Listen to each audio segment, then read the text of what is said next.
pulled this off of a Iraqi tank that we blew up. These are some of the time, some of the stuff that we got to read while we were leaving the country and coming back to the United States.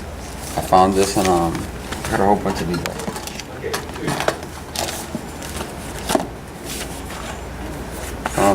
We went into a building. We found sheets of paper with Arabic writing and stuff like that. I brought back. I thought it was interesting. And then we found these.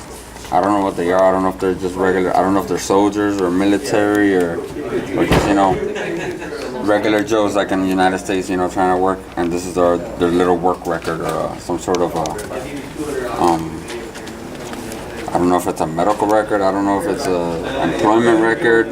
But I thought they were interesting, and I got a whole bunch of them, and it's to actually see the actual person on them, and it almost puts a face on either the good guys or the bad guys. Because let me tell you, I met a lot of good people over there that really appreciated our service there, and we're awaiting, for the Americans to actually start helping bring up the country so they could work, they could have jobs, they could provide for themselves and their family, and a lot of the adults begged me for the basic necessities, the stuff that we take for granted here. I mean, toothbrushes, food. I mean, it was just a lot of poor Iraqis that were just as bad as here. It's sad to say that we're in the greatest country in the world, in the United States, but it's like you see Iraq and they're oppressed and begging us for help. We give it to them militarily, and we did everything we can for them. And I just hope that the good people that supported us still support us and are aware that there are people there trying to bring them down, keep them down, and we're gonna do anything we can to stop it. I brought also some.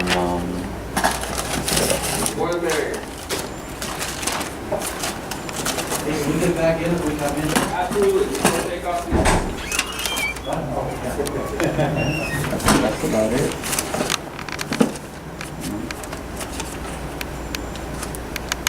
Wanted playing cards. We got everybody. Top guys, ace of spades, most dangerous guy. We got some more propaganda stuff. Wow. These are flyers, I guess, of us dropping to them, letting them know, drop off, drop their weapons, no AK-47s.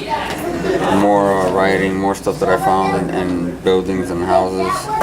More leaflets, dropped, to drop their weapons or walk away from their tanks and stuff like that. And don't burn their own oil refineries or their own oil, because I did see some of that. They were spilling their own oil in the sand, like polluting their own country, or waterways. I found this. I don't know what it is also, but it looked like an invitation maybe to a dance, a party or something, and pretty much it. Ray Del Cornelio, and this is basically, it's a little Chinese explosive. They fill it into like little rockets and blasters or whatever, so that canister will open up and these come out because it's point detonated. It has a little thing right here. And what it does is that when it comes out of the canister, they fall, and one of these could probably take out a nice chunk of this building. That's basically what it is. I want to open it, so I'll go to the car real quick, and I'll get it. But we took everything out of it, obviously. And then it had fins at one time, but that's probably why it didn't go off. Something was wrong with it, I don't know. But it has Arabic, and it has Chinese on it, if you take a look. She wants to see it on there. Bang. I have the tool to open it. This is one of the multi-tools that Leatherman makes. It's for guys that do EOD or explosive ordnance disposal. And equipped with it, you have, a normal pair of pliers. This little portion right here is to crimp the blasting cap. Right here, in between, if you see, there's a little hole in there. And what you do with that is to strip the wires. Then it has wire cutters. It also has other things that you could use on the M16. Like if this you actually put where the bolt is to release it back if the bolt breaks or something like that. It has a little scraper tool for your M16 to scrape any kind of carbon buildup that gets on there. This right here is a C4 punch. Basically, it's to punch the C4 and make a hole that's to specifics for, or to specifications for the blasting cap that you're going to use to prime the C4 and make the explosive. And that's basically it. That, and it has, you know, every other thing like a Leatherman, little saw to cut stuff open, a knife, Phillips head, flathead, an Allen wrench, and some other stuff. And there's all kinds of things that you could put on it. You could do what else? Little hex keys and everything else. Yeah, the saying is initial success or total failure. I was on the news for new treatment that's being done for hyperbaric treatment. They're testing it out for traumatic brain injury and PTSD. And I was actually one of 15 veterans that had the treatment donated by Ray Crowley up in Delray Beach, and it's done wonderful things for me. I feel completely changed my life, so things have been going really well since I've had it done. Happening to our soldiers. More U.S. soldiers have killed themselves than have died on the battlefields of Iraq and Afghanistan, according to Pentagon numbers. Post-traumatic stress disorder and traumatic brain injury are the suspected culprits. Tonight, CBS 4 investigates a cutting-edge treatment that may hold the cure for the invisible wounds of war. CBS 4's Antonio Mora has the story. I was extremely suicidal. I was a couple inches between life and death. I was drinking. I was having a lot of anxiety. I was having nightmares, severe anger issues, road rage. I could start fights with random people. 33-year-old Barry Offenberger of Miami survived 8 months in Afghanistan. 25-year-old Jeffrey Reese of Houston spent 13 months in Iraq. The soldier made it home whole, all limbs intact, but broken and tormented by invisible wounds. I started having problems with PTSD and nightmares, anxiety, depression. I was on so much medication that I needed someone to help take care of me. Jeffrey's wife left him. He had to move in with his parents. I got angry because I gave the Army a healthy child. I got a broken child when he came back. Barry was in a troop carrier when it rolled over. He was thrown and hit his head. They never diagnosed me with any head trauma. But when he returned to Miami, Barry began to change. I was no longer happy, even though I had a ton of things to be happy for. That's because Barry's fiancée, Erica, had just moved in with him, and she was pregnant. It was blinds shut, no light in the house. I don't want to get out of bed. Very bitter and angry with life. It was rough.